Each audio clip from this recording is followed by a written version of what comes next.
I know, but we were determined to stay steadfast and battle on, irrespective of the knockbacks that we've received.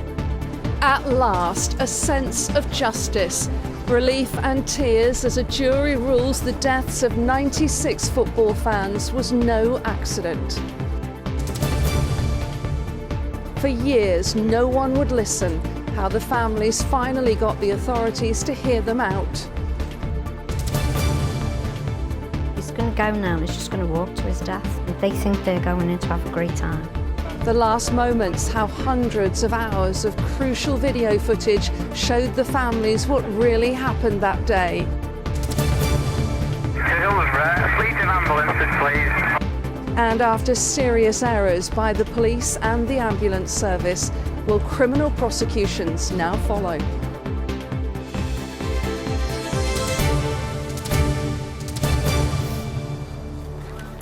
Good evening from Warrington Coroner's Court, where there were tears as relatives clutched pictures of those who died in the Hillsborough disaster.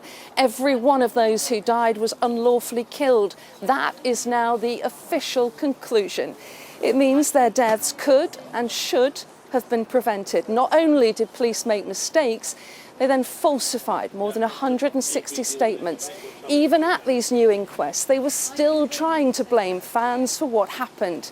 Today, the families described that as shameful.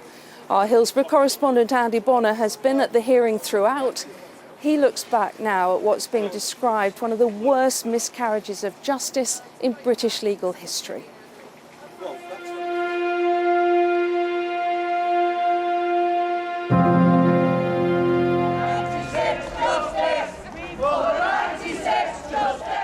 The moment of truth.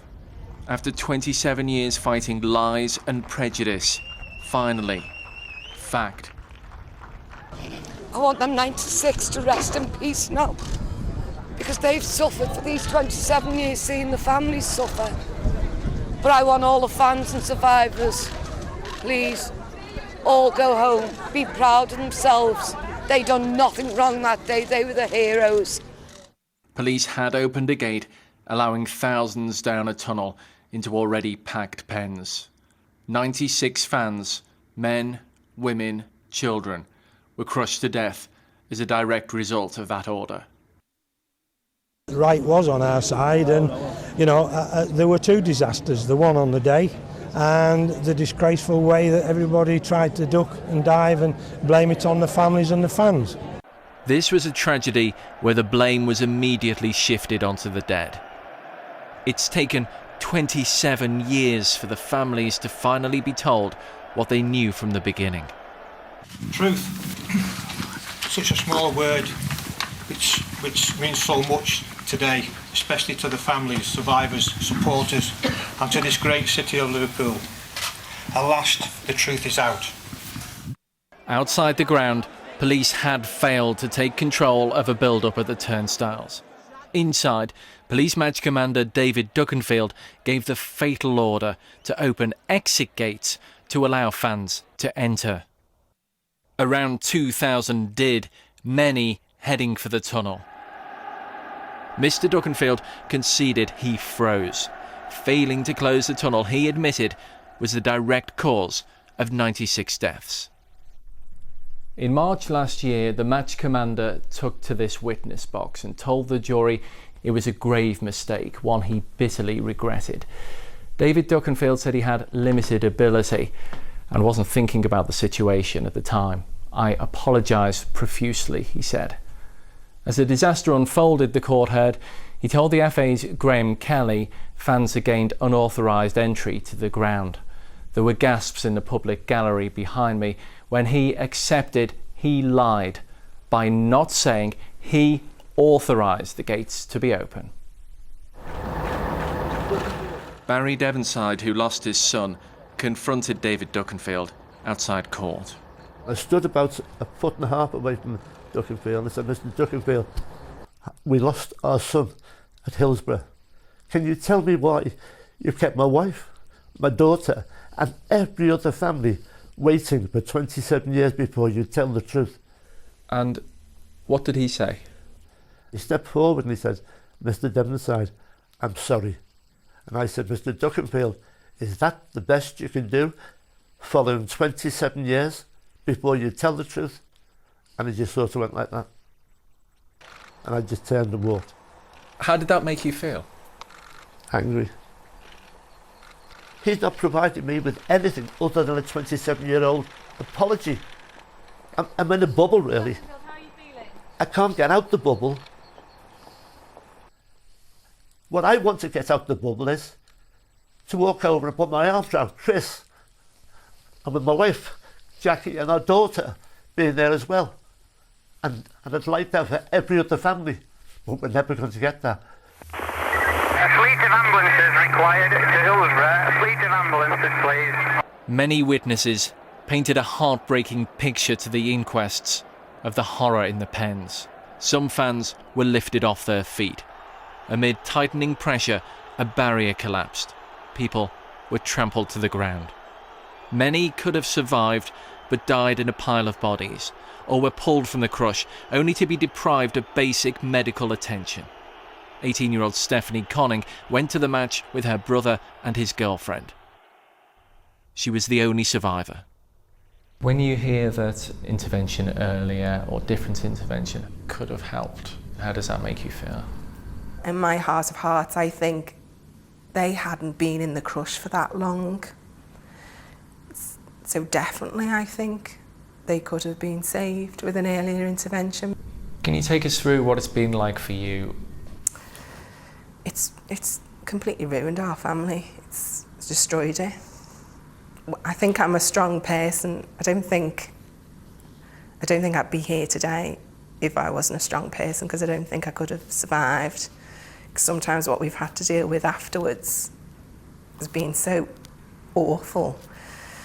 It's made you wonder whether it was worth coming home. Well, it was a moving sight here when families emerged into the sunshine carrying pictures of members of their families who had been unlawfully killed. One of those who's never stopped campaigning was Margaret Aspinall, whose son James was 18 when he died. So Margaret, first of all, your reaction to today's verdict? God, absolutely ecstatic. Absolutely ecstatic. 27 years to get this today. Been well worth the journey, well worth the trip. Just mixed emotions, really. What emotions? Crying and happiness at the same time. I do remember, what sticks in my mind is what I'd done when I was in the court, is when they kept going through the questions of you all agree on question 1, yeah. And when it was coming to question 6. That was about the fans? No, question 6 was about the unlawfully killed. Of course. And I just put my hands together and said a prayer to James. And I just looked up as if I could see heaven. And I said, I just want you and 95 others to sleep well tonight, son. We've got to get this, please get us this. And it came out, unlawfully killed. And then that went completely out of my head. And I started worrying about question 7. And I thought, James, I don't want this if they're going to blame our fans. I don't want the unlawfully killed if they blame our fans. And when they didn't blame our fans, well, I was ecstatic. Absolutely, my heart was pounding. I could feel my blood pressure going up. And I just thought, sleep well tonight, James, sleep well. Maybe you can finally sleep well, Margaret. I hope so. I didn't want James looking down on his mum in any more anger. I wanted James to look down on his mum as the mum he knew before he died. What do you want to happen now? Well, I think it's important now, because when we came out on the 12th of September 2012 and we got the truth, we always said justice must follow. I think now, after justice, accountability must follow. And I think the Chief Constable of South Yorkshire should resign. And do you want prosecutions? I want accountability, is the word I'll use. I definitely want accountability. We've gone through torture for 27 years, listening to lie after lie after lie. But when we knew deep down the truth, and we eventually got it today. Margaret, you must be exhausted. Thank you so much for chatting to us. You're welcome. Thank you. Well, getting these inquests reopened has been a major struggle in itself. The original hearings ruled that the deaths were accidental, and it then took more than 2 decades to get them reopened, and a criminal inquiry into what went wrong. Our correspondent Anne O'Connor looks back now at that long battle.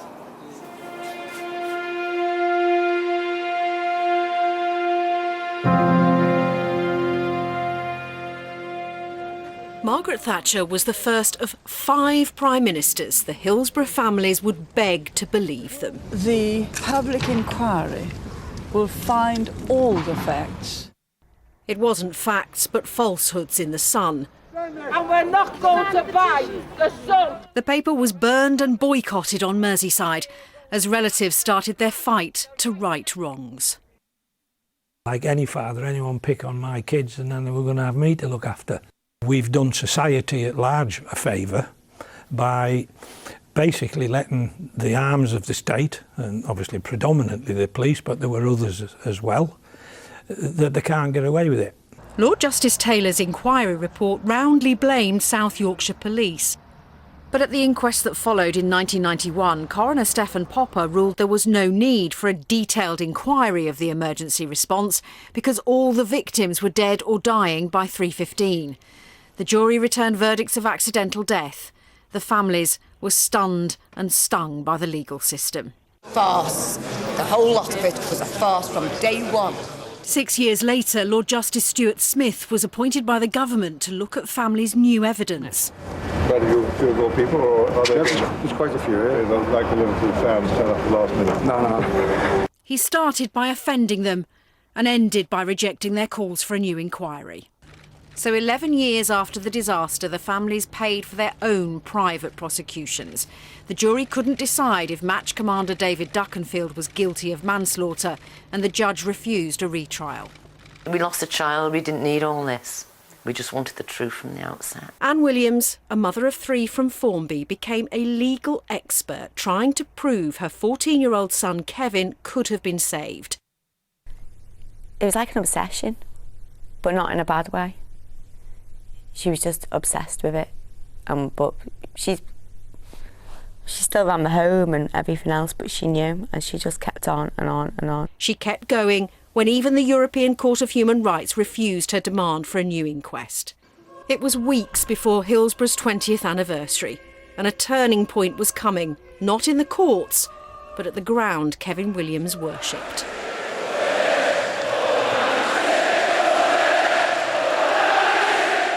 My being there in the end carried those voices off the cop and into every living room in the land that night. Watching that coverage of the memorial, Prime Minister Gordon Brown rang his then Sports Secretary Andy Burnham, backing calls from North West MPs to release the Hillsborough archive. We need to learn from this.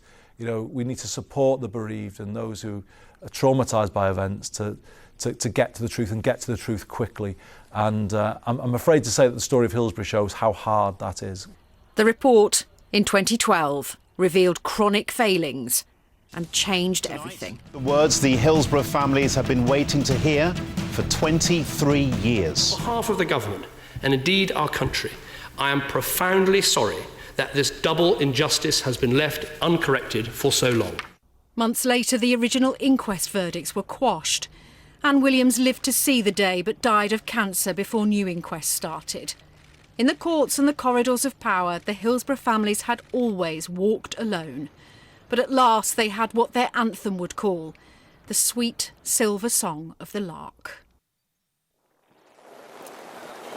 Well, every emotion here today and every type of weather. Running alongside the hearings has been a legal investigation, Operation Resolve. That's been studying the actions of key people and institutions to see if any of them was to blame. The inquest heard of failings by South Yorkshire Police, the ambulance service and a number of other agencies. Our correspondent Rachel Townsend now looks at what could happen next.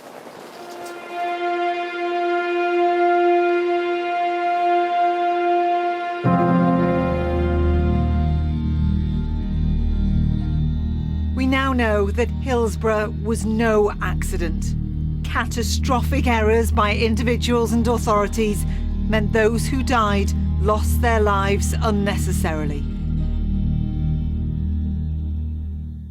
But even as the families and survivors absorb today's outcome, a new phase of the Hillsborough story is already underway. The inquests were a process of civil law. Now criminal proceedings could follow.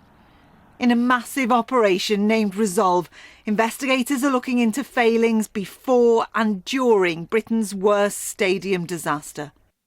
There is a strong feeling in me, and I suspect in thousands of others, that there ought to be justice, and justice ought to be in a criminal court. The most serious charges they could prefer are manslaughter, which requires a very high threshold to prove that somebody wasn't just negligent, but was grossly negligent. Then you've got misconduct in public office charges. If there are offences that can be prosecuted, then they will be prosecuted. So who is under investigation? First, Match Commander David Duckenfield. Not qualified, not fit to ensure the safety of thousands. South Yorkshire Ambulance Service was described as woefully inadequate in their dealing with the unfolding disaster. Sheffield Council and Sheffield Wednesday are under scrutiny. The club's safety certificate was out of date, yet the match went ahead. And then there is the cover-up. The attempts by South Yorkshire Police to shift the blame onto fans, onto those who died, and onto those who were crammed inside this stand as fellow supporters were crushed around them. Clive Davis was an inspector with South Yorkshire Police in April 1989. He told the inquests of a briefing 2 days after the disaster, where he and other officers learnt exactly how the force would deflect responsibility. The start of the meeting was pretty memorable, actually, because it was a lead-off with, this is about drunken ticketless fans. We're going to put the blame for this disaster where it belongs, on the drunken ticketless fans. That was the hypothesis. This was the evidence gathering to prove the case. Not only had they lost beautiful young people, children, older people, all sorts of families who had been killed, but in some way they had been made to feel like it was their fault. And I've got to say that sat incredibly uncomfortably with me. And that plan to criminalise the victims is the subject of an investigation by the police watchdog, the IPCC. The Hillsborough Independent Panel revealed that 164 police officers' statements were changed, the majority from junior officers under pressure from senior colleagues. Professor Phil Scraton led the panel's research and was the first to uncover the alterations back in the 1990s. Some of them had small stickers attached to them which would say things like, not a good statement for the South Yorkshire Police, see officer, ask them to change paragraph, whatever, whatever. I mean, I expect police officers in a certain event, one event, 3 of them, 4 of them together, to get together and, match their notes up so they're all singing from the same hymn sheet. I don't expect that to go across hundreds of officers on an event of the magnitude of the deaths of 96 men, women and children. Both Operation Resolve and the IPCC say they hope to hand their evidence to the Crown Prosecution Service by the end of the year. They insist they will leave no stone unturned. Well, one person in no doubt whatsoever about whether people should be prosecuted is John Aldridge. He was playing for Liverpool when that Hillsborough match had to be abandoned. He went to a number of the funerals. He says he could not believe the scale of police negligence and the cover-up that followed. I want to see them get what they deserved. And one of the reasons why it took as long as it has to get the truth out there, because of what they did. It's quite horrendous. Hope they can sleep at night, because I don't think they will be able to. Well, the majorities of families here are represented by Michael Mansfield QC, who joins me now. First of all, talking of prosecutions, as we were there, will prosecutions now naturally follow? Well, there's a natural consequence in terms of an investigation. It's already been going on during this inquest, because they're looking at the evidence here, and it will continue. There's 2 aspects to that. One is, looking at the events on the day and everything that led up to the day and itemising who's responsible for what and what offences have been committed. Have we not established some of who was responsible today? Well, I think the jury's verdict is not a criminal verdict. So basically, they're not allowed to name anybody, but there are clearly individuals who need to be investigated. The obvious man is the man in charge, Mr. Duckenfield, and there are a lot of others as well. So it's not just him. And it's not just a single offence relating to unlawful killing, so they'll have to look at all of that. And obviously I don't want to jeopardise that as to what findings. That'll all go to the DBP and they'll investigate that. But there's another aspect, and that's what happened after the day, which is what's being called the cover-up and the lies that were told. Now there are a number of other offences which the IPCC are looking at. They'll send a file to the DBP, so it's 2 strains of prosecution are all potential. You obviously got to know the families very well over the years. Yep. What do you think about the way that they've handled this? Well, it's been extraordinary. I mean, it's courage, it takes stamina, it takes persistence. But I'm going to broaden it a bit, because I've represented a lot of families over 40, 50 years now in situations not dissimilar to this. It's always the families standing together with a single-minded approach, with a single objective to get the truth. They're the ones who make the changes. They make the difference. I hope lessons are learnt out of this, and other families don't have to wait 27 years to find out what happened in the first place. It was incredible to see them all come out of the court singing "You'll Never Walk Alone" and holding hands. They really did stand together. They have from the beginning, and I think in all the other cases it's the same. They stand together and they don't give up, and they don't take no for an answer. And I can cite the cases: Marchioness, the Lawrences, Bloody Sunday. They all do the same. And the lessons for the authorities is you just can't sit on the truth, and it will come out. Michael, thank you so much for joining us tonight. There we have to leave it. Thank you. Well, next tonight, it was here at the inquest that the disaster was painstakingly studied minute by minute. Investigators, of course, used many, many hours of video images to trace the final movements of those who died. For some of the relatives, it was heartbreaking to hear how they died alone. Other families, though, learned that there were people who tried to help in those final moments. Anne Burkett's son, Peter, died in the crush. I was with her, though, when she met up with Terry Mills, who had desperately tried to save Peter's life.